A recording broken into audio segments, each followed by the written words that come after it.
Good morning viewers, myself doctor Pranata Saini. आज हम BEd second year के अंडरस्टैंडिंग द सेल्फ पेपर में सामाजिक संबंधों के निर्माण का महत्व से संबंधित स्टडी करेंगे। अब सबसे पहले हम ये जानते हैं हमारे सोशल रिलेशनशिप। हम सभी समाज में रहते हैं और समाज की इकाई व्यक्ति है और व्यक्तियों के समूह से ही समाज की संरचना का निर्माण होता है। हम कुछ इसे इस तरह समझ सकते हैं कि जिस तरह से बूंद बूंद करके सागर बनता है, उसी प्रकार व्यक्ति व्यक्ति आपस में मिलकर एक समाज की संरचना का निर्माण करते हैं। अब इस समाज की संरचना का जब निर्माण करते हैं तो विभिन्न व्यक्तियों के मध्य आपस में संबंध पाए जाते हैं। जो संबंधों का निर्माण जब कुछ व्यक्तियों का मिलकर के होता है तो उस पारिवारिक संबंध से परिवार बनता है, क्योंकि व्यक्ति का जब व्यक्ति से रिलेशन होता है तो वो मिलकर के परिवार बनाता है। और परिवार में क्या होते हैं, हमारे आपसी संबंधों की संरचना से परिवार निर्मित होता है। और यही परिवारों का समूह, इसको हम इस तरह से समझ सकते हैं कि एक इकाई, ये जो इकाई है ये है व्यक्ति। अब बहुत सारे व्यक्ति जब मिलते हैं तो क्या बनाते हैं, वो बनाते हैं परिवार, ठीक है। और परिवारों के बाद ये बहुत सारे परिवार जब मिलते हैं तो क्या बनाते हैं, हमारा समाज। तो इस प्रकार से ये हमारे समाज का, ये समाज की जो संरचना है, समाज की संरचना का निर्माण होता है। और इस समाज में क्या पाए जाते हैं, इस समाज में फिर पाए जाते हैं हमारे सोशल रिलेशंस, यानी हमारे सामाजिक संबंध पाए जाते हैं, ठीक है। अब ये जो समाज है हमारा, ये समाज क्या करता है, सबसे पहले तो ये समाज जो है, अगर हम इसकी विशेषताएं निकालते हैं कि समाज क्या, तो समाज क्या है, व्यक्तियों का समूह, व्यक्तियों का समूह। नेक्स्ट, इस समाज में क्या है, फिर क्या निर्मित होते हैं, हमारे सामाजिक संबंध, हमारे सामाजिक संबंध इस समाज में निर्मित होते हैं। अब इस समाज की क्या होती है, हमारी इस समाज की एक क्या कह सकते हैं, भौगोलिक सीमा निर्धारित होती है, क्योंकि उसका एक ज्योग्राफिकल एरिया तो होगा ना उस समाज का। जो समाज किसी स्थान पर एग्जिस्ट करता है तो उसकी फिर होती है भौगोलिक सीमा, ठीक है। और इस समाज की ही फिर क्या होती है, सांस्कृतिक परंपराएं, क्योंकि हर समाज अपने आप में सांस्कृतिक विशेषताओं को लिए हुए हैं। तो ये सांस्कृतिक अपनी परंपराओं को पीढ़ी दर पीढ़ी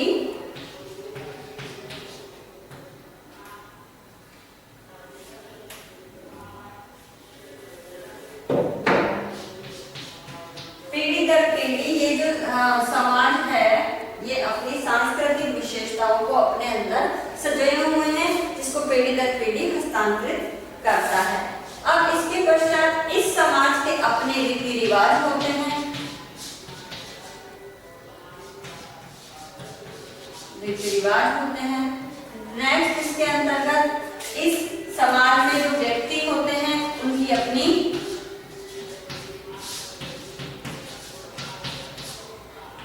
जीवन शैली होती है, शैली यानी एक जीवन जीने का तरीका होता है। और इस समाज में व्यक्तियों की समाज के आधार पर क्या बनती है, व्यक्तियों की पहचान बनती है जो उस समाज से जुड़े हुए होते हैं।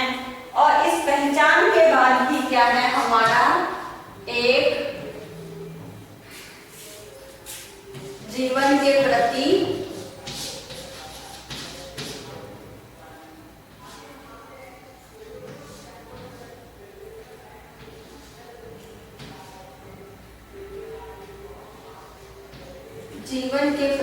एक दृष्टिकोण का विकास होता है, जिस पर उस समाज की अमिट छाप लगी हुई होती है। जैसे हमारे राजस्थानी परिवार है, राजस्थानी समाज है, जिस राजस्थानी परिवारों से मिलकर के, तो उस राजस्थानी परिवार में क्या है, सबसे पहले अगर समाज की बात करें तो परिवार यानी व्यक्तियों का समूह है, और उन व्यक्तियों के समूह में आपस में सामाजिक संबंध पाए जाते हैं। राजस्थान की अपनी एक बहुत बड़ी सीमा है, अपनी सांस्कृतिक परंपराएं हैं, जिसमें विभिन्न प्रकार के तीज त्योहार, मेले, गणगौर इत्यादि सब आते हैं। अपने रीति रिवाज है, व्यक्तियों की अपनी एक जीवन स्टाइल है, किस तरह से जीते हैं। और जब कोई राजस्थानी व्यक्ति किसी अन्य स्टेट में जाता है तो उसकी एक अपनी पहचान बनती है जो उसके जीवन के दृष्टिकोण को शो करती है। तो इस ऑल ये क्या है, हमारे समाज को एक प्रकार से इन सारी विशेषताओं के द्वारा प्रतिनिधित्व किया जाता है। अब नेक्स्ट बात है कि समाज, क्योंकि समाज के साथ ही सामाजिक संबंधों का जुड़ाव होता है, तो ये जो समाज है, समाज के द्वारा ही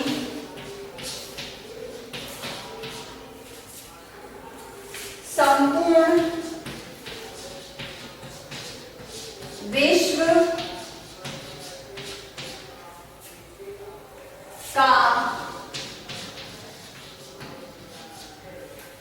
अधुनातन यानी धीरे धीरे जो नवीनतम स्वरूप हमारा आया है समाज का, धीरे धीरे विकास करके उसे अधुनातन यानी अपडेट जो स्वरूप है वो है एवं अभिनव रूप, एवं अभिनव रूप आज विद्यमान है। क्योंकि अगर हम आदि मानव की बात करते हैं तो आदि मानव का जो समाज था वो गुफाओं में रहने वाले एक तरह से बिल्कुल प्रिमिटिव स्टेज थी हमारे समाज की, और आज कालांतर में धीरे धीरे विकास करते हुए हमारे समाज ने क्या किया है, एक वैश्विक स्तर पर, अगर हम भारतीय समाज की बात करें तो वैश्विक स्तर पर एक नवीन स्वरूप क्या है विद्यमान आज हमारे सामने परिलक्षित होता है। और एक और विशेषता है कि समाज के बिना व्यक्ति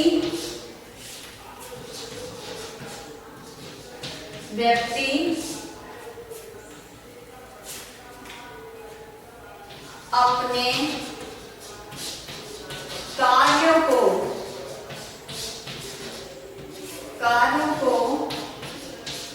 सुचारू रूप से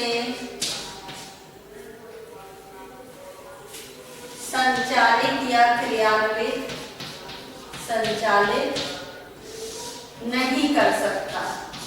ये एक और बात है, समाज अगर होगा तो व्यक्ति के समस्त कार्य समाज के दायरे में, उसकी कार्य प्रणाली, उसकी मान्यताएं, उसके विश्वासों के अनुरूप जो समाज का ही हितकारी हो, समाज का विकास करे, ऐसे कार्य ही व्यक्ति के लिए अनिवार्य है। व्यक्ति का अपना जीवन स्टाइल भी समाज के ऊपर ही निर्भर करता है। फिर एक अच्छे राष्ट्र के निर्माण में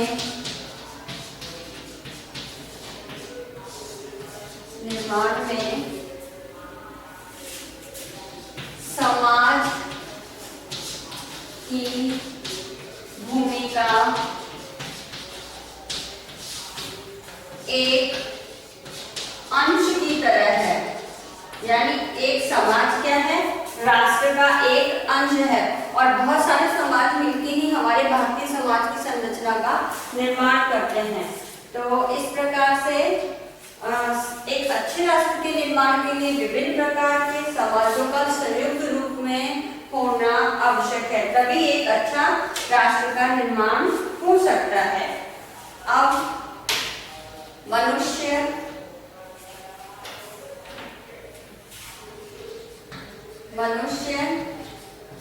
एक सामाजिक प्राणी है। ये कोटेशन कही थी अरस्तु ने। सामाजिक प्राणी है, तो सामाजिक प्राणी होने के नाते क्या है, वह समाज के बगैर नहीं रह सकता। और सामाजिक प्राणी है, समाज में रहता है, तो उसे समाज के अनुरूप ही अपने समस्त कार्यों को संपादित करना पड़ेगा। और इस प्रकार हम कह सकते हैं कि समाज के अभाव में व्यक्ति का अस्तित्व संभव नहीं। इसमें और समाज क्या करता है, हमारे सामाजिक संबंधों को पोषित करता है, एक डायरेक्शन प्रदान करता है, जिससे समाज का भी हित हो, पारिवारिक हित हो और आगे चलकर यही सब राष्ट्र के हित में ही कार्य करते हैं। और व्यक्ति जन्म से लेकर मृत्यु तक अपने समस्त कार्य जो है वो समाज में रहकर के ही संपादित करता है। इस प्रकार सामाजिक संबंधों के निर्माण में समाज का इम्पोर्टेंट रोल है। अगर समाज ही नहीं है तो हमारे सामाजिक संबंधों की हम कल्पना नहीं कर सकते। फिर समाज ही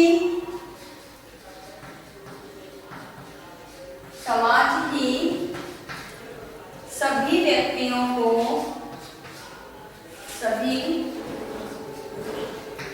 व्यक्तियों को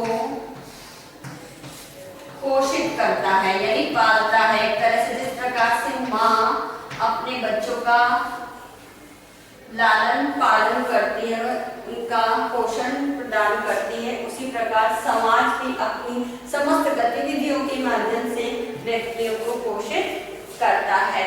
इसलिए व्यक्तियों का हित तभी है जब वह अपने समाज के हित में कार्य करे। और व्यक्ति की जो सभ्यता और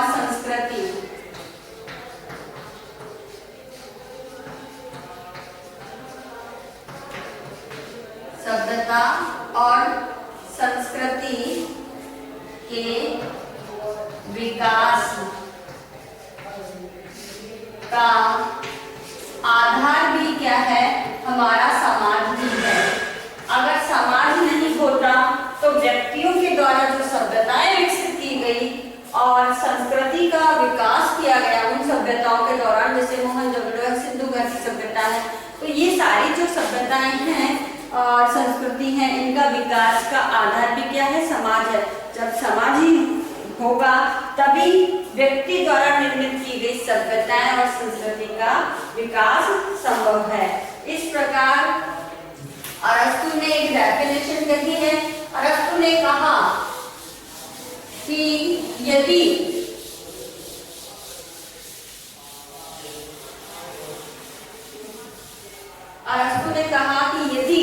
कोई व्यक्ति समाज में नहीं रहता है तो या तो वो पशु तुल्य है या देवता है।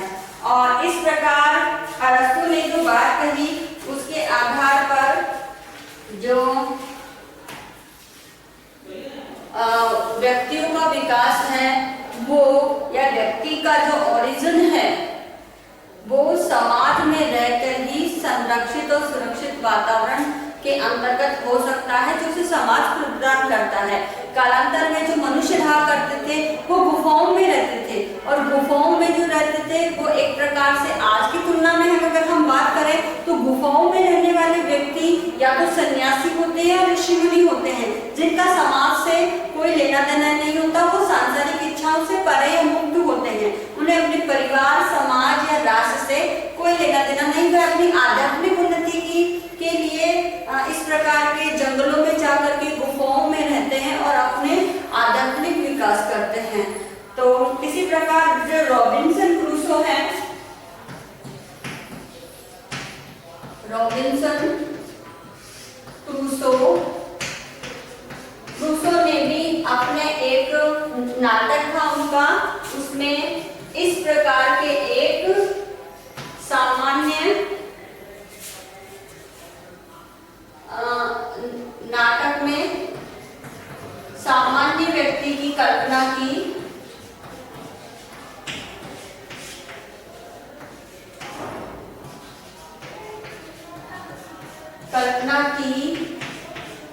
जो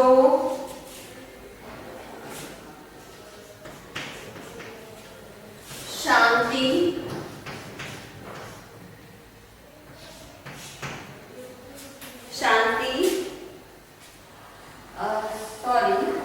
जो समाज से पृथक रहता था। तो रॉबिन्सन क्रूसो एक तरह से वेस्टर्न एक विद्वान है जिन्होंने एक प्ले परफॉर्म किया था और प्ले को रिटर्न करते समय उन्होंने अपने एक नाटक के अंतर्गत ऐसे व्यक्ति जो समाज से बिल्कुल अलग थलग रहता था। तो जिस प्रकार से हमारे भारत में ऋषि मुनि आदि भी समाज से अलग थलग रहकर अपना आध्यात्मिक विकास करते हैं, तो उन्होंने अपने नाटक में इस प्रकार की कल्पना की थी। अब इस प्रकार से अगर हम समाज की बात करें तो समाज एक ऐसा समूह है जिसमें व्यक्ति आपस में मिलजुल करके रहते हैं, पारस्परिक सहयोग, सद्भावना और शांति के साथ अपना जीवन व्यतीत करते हैं। एक इस प्रकार के जो समाज है उसको हम समाज की एक कॉन्सेप्ट करेंगे और समाज के अंदर ही रह करके विभिन्न मनुष्य अपना और अपने पारिवारिक संबंधों का निर्माण करते हैं, अपने प्रोफेशनल रिलेशंस का निर्माण करते हैं, अपने जो भी है रिलेशन सोसाइटी के लिए उन सामाजिक संबंधों का निर्माण करते हुए अपना पारस्परिक विकास करते हैं। तो ये जो सामाजिक संबंध है इसको हम जो है विभिन्न प्रकार की संस्थाओं के रूप में देख सकते हैं, क्योंकि जो व्यक्ति है वो परिवार में रहकर के पारिवारिक संबंधों का निर्माण करता है, समाज में रहकर के जो समाज में संस्थाएं हैं उनके रूप में हम उन संबंधों को देख सकते हैं। तो इस प्रकार अब जो हम कंटेंट के अकॉर्डिंग अगर बात करें कि हमारे सामाजिक संबंधों के निर्माण का क्या महत्व है, तो विभिन्न सामाजिक संबंध जो बनते हैं हमारे, चाहे परिवार में बने चाहे हमारे समाज में बने, तो इन पारिवारिक संबंधों और समाज के अंतर्गत बनने वाले संबंधों का क्या एक इम्पोर्टेंस होगी एक व्यक्ति के डेवलपमेंट के लिए, अब हम उनको देखते हैं।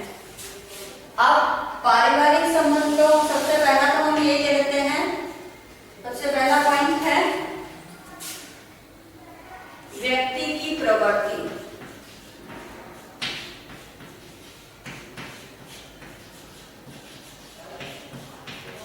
अब व्यक्ति की जो प्रवृत्ति है वो क्या है, व्यक्ति कभी अकेला नहीं रह सकता। इसके लिए एक बात कही गई है कि एकांकी जीवन निसार है। क्या कही गई है, एकांकी यानी सिंगल, एकांकी जीवन निसार है, यानी उसका कोई अर्थ नहीं। अगर व्यक्ति अपने आप में अकेला रह रहा है तो उसका कोई अर्थ नहीं।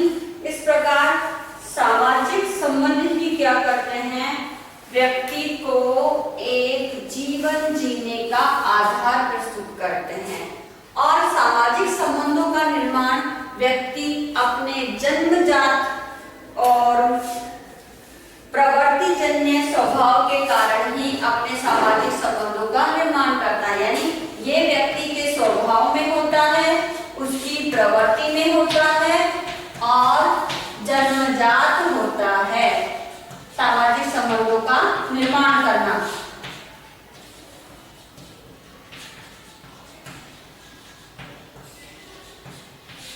संबंधों का निर्माण करना ये उसके इनके अंतर्गत पाया जाता है।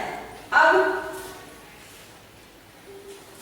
व्यक्ति को इन सामाजिक संबंधों की आवश्यकता क्यों है, क्योंकि व्यक्ति अगर खेलना चाहेगा, किसी के साथ एक तरह से मनोरंजन करना चाहेगा, तो उसके लिए होना आवश्यक है। अगर परिवार बनाना चाहेगा तो किसी हमजोली या एक तरह से क्लोजर रिलेशनशिप का होना आवश्यक है अन्य व्यक्ति के साथ। इसी प्रकार से अगर पाठशाला में शिक्षा प्राप्त करना चाहेगा तो शिक्षा प्राप्त करने के लिए नेचुरल है उसे ऐसी सामाजिक संस्थाओं से जुड़ना पड़ेगा जिसमें उसके सहपाठी भी उसके साथ होंगे। इसी के साथ अगर गृहस्थ जीवन बिताना चाहेगा तो गृहस्थ जीवन में जो उसके गृहस्थ जीवन में उसके पत्नी का और बच्चों का एक रिलेशन डेवलप होगा। और इसी प्रकार से अगर परिवार है या सार्वजनिक जो जीवन है व्यक्ति का, उसके अंतर्गत बहुत सारी ऐसी संस्थाएं होती हैं जिनमें वो अपना कार्य करना चाहेगा, जीविकोपार्जन संबंधी क्रियाओं का संपादन करेगा या सोशल वर्क संबंधी कुछ भी कार्य करेगा, तो उसके अंतर्गत क्या है, उसे कोई ना कोई रिलेशन बनाना ही पड़ेगा दूसरे साथ। तो इस प्रकार व्यक्ति की प्रवृत्ति ही है कि वह सामाजिक संबंधों का निर्माण करे। तो इस प्रकार इस स्वाभाविक प्रवृत्ति के कारण मनुष्य क्या करता है, विभिन्न प्रकार के व्यक्तियों से अपने सामाजिक संबंधों का निर्माण करता है। अब सेकंड जो है वह है कि जीवन की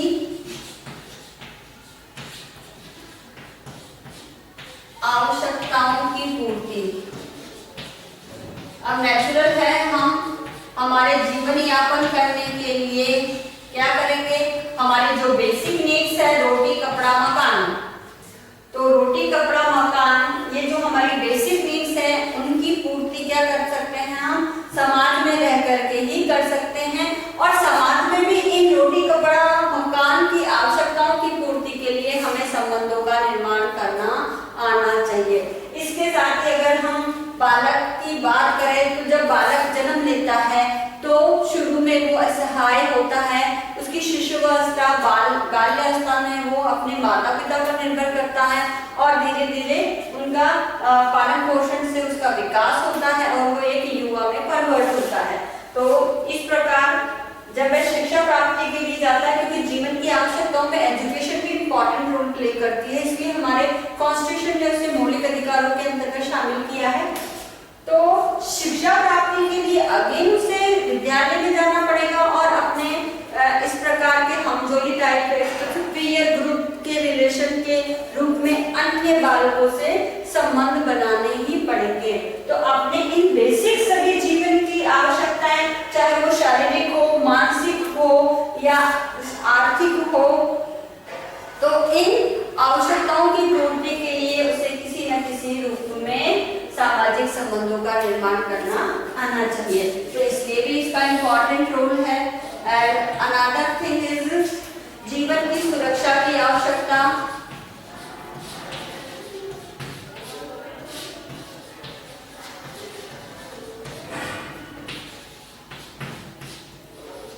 अब जीवन की सुरक्षा की आवश्यकता, इस जीवन की सुरक्षा की आवश्यकता अगर हम आदि मानव की बात करें तो आदि मानव ने क्या किया, पहले सिंगल रहता था और इंडिविजुअल गुफाओं में रहता था, लेकिन जब उसे प्रकृति के द्वारा या अन्य जंगली जानवरों के द्वारा असुरक्षा की भावना हुई तो कुछ आदि मानव या कुछ व्यक्ति मिलकर के क्या करने लगे, समूह में रहने लगे। बेसिक इंपॉर्टेंट चीज क्या थी, सुरक्षा की आवश्यकता।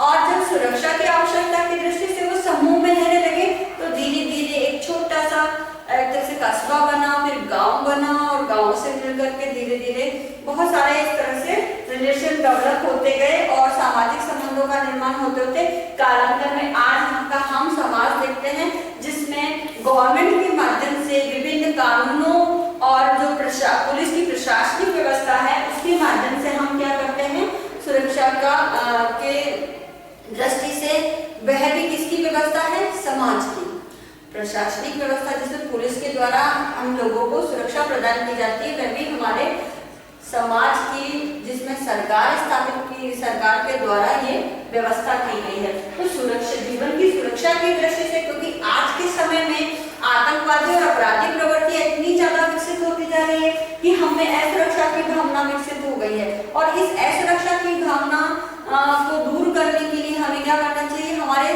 समाज के द्वारा जो सरकार के रूप में जो नीति नियम कानून बनाए गए हैं उसका पालन करना अनिवार्य है।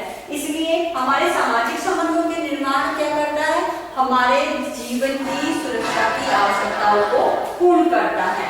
अब नेक्स्ट अगर हम माने, नेक्स्ट पॉइंट है वह है पारिवारिक सहयोग और सहानुभूति। पारिवारिक सहयोग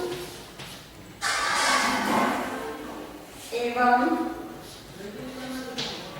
सहानुभूति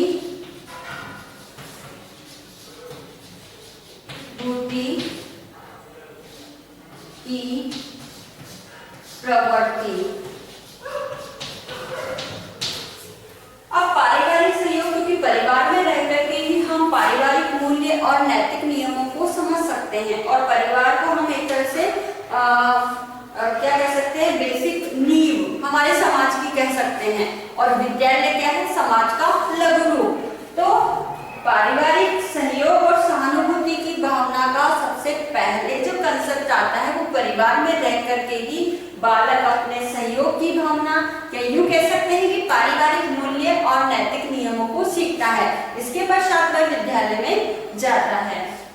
तो पारिवारिक के द्वारा प्रेम, सहयोग, त्याग, करुणा, ये जो मूल्य हैं उसको सीखने के लिए परिवार में रह करके ही हम आपसी संबंधों का निर्वाह करते हुए हम इन जो सहयोग और सहानुभूति के गुण हैं उसे सीख सकते हैं। तो इसलिए भी हमारे सामाजिक संबंधों का होना आवश्यक है।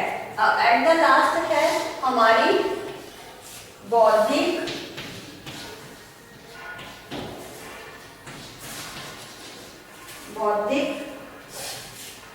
प्रगति की आवश्यकता।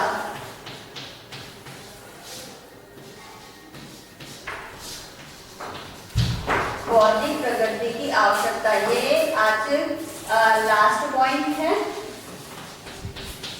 बौद्धिक प्रवृत्ति यानी हमारे समाज ने क्या किया है, दिनों दिन हमारे मानव सभ्यता का विकास किया है। अब मानव सभ्यता के इस विकास के क्रम में हमने हमारे सामाजिक संबंधों का निर्वाह करते हुए कई प्रकार के वैज्ञानिक और तकनीकी ज्ञान को हमने सजोया है, जिसे भावी पीढ़ी तक पहुंचाने के लिए हमें क्या करना होगा, इस बौद्धिक संपदा को संरक्षित रखना आवश्यक है। अब इस संरक्षित रखने का कार्य भी समाज के द्वारा ही संभव है, और समाज का स्वरूप ही है हमारी गवर्नमेंट, सरकार, और सरकार के माध्यम से ही हम हमारी बौद्धिक संपदा को संरक्षित रख सकते हैं, जिसे हम आज किताबों के रूप में और आज आईसीटी के इस युग में हम कंप्यूटर के माध्यम से देख रहे हैं। उसके अंदर विभिन्न प्रकार के प्राचीन समय से लेकर अब तक के विभिन्न ज्ञान को संजोए हुए हैं। तो इस बौद्धिक संपदा को संजोए रखने का कार्य भी सरकार का है, जिसे हम आपसी सामाजिक संबंधों के निर्माण से ही सजा सकते हैं। अब बौद्धिक संपदा में जो बातें आती है, विशेष रूप से हमारे जो दार्शनिक है, वैज्ञानिक है, जो मनोवैज्ञानिक कह सकते हैं, शिक्षाविद कह सकते हैं, समाज शास्त्री कह सकते हैं, तो ये सारे लोगों ने जो ज्ञान हमारे इस समाज के मानव सभ्यता के विकास को लेकर के कहा है, और आज इस टेक्नोलॉजी के युग में जो भी टेक्नोलॉजी आ रही है उसको भी संजोए रखना एक आवश्यकता है। तो उसमें हमारे जो आर्यभट्ट है, न्यूटन है, आइंस्टीन है, इस बाणभट्ट है, तो ये हमारे वैज्ञानिक हैं। और अभी के वर्तमान में भी एपीजे अब्दुल कलाम है, उनके द्वारा जो बात कही गई है, अटल बिहारी वाजपेयी है, इंदिरा गांधी है, बहुत सारे, चाहे सामाजिक एरिया से हो, चाहे राजनीतिक एरिया से, चाहे आर्थिक एरिया से, तो इनके द्वारा जो बौद्धिक संपदा है उसको संरक्षित करने का कार्य भी हमारे सरकार का है, जिसे हम सामाजिक संबंधों के निर्माण में संरक्षित रख सकते हैं। तो इस प्रकार सामाजिक संबंध हमारे व्यक्ति के विकास के साथ साथ हमारे जीवन से जुड़ी हुई तमाम आवश्यकताओं। अब सामाजिक संबंधों के निर्माण में जो 6 पॉइंट है वो इस प्रकार से हैं। लोकतांत्रिक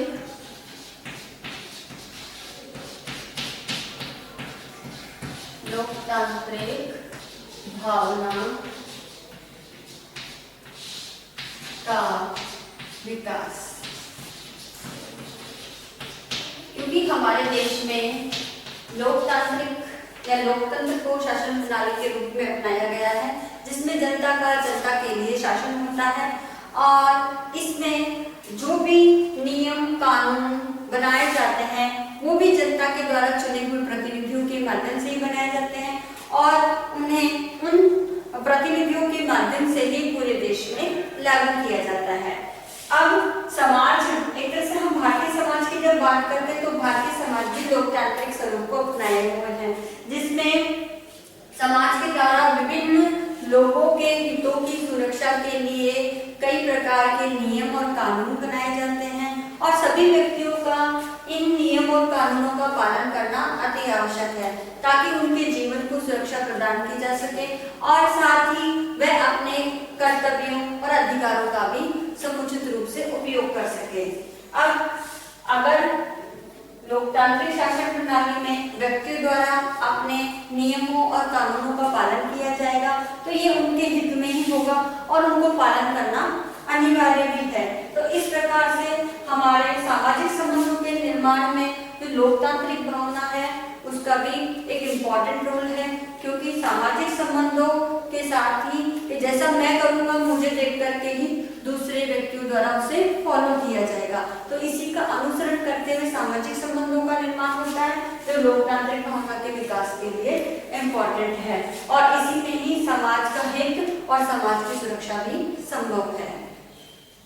जीवन से जुड़ी हुई तमाम आवश्यकताओं को पूरा करता है और व्यक्ति के विकास में एक आधारभूत योगदान देता है, तो इसलिए सामाजिक संबंधों का होना आवश्यक है। तो इस प्रकार अब हम आज का असाइनमेंट आपका इस प्रकार से है। इस असाइनमेंट में हम आपको एक क्वेश्चन देते हैं जिसमें सामाजिक संबंधों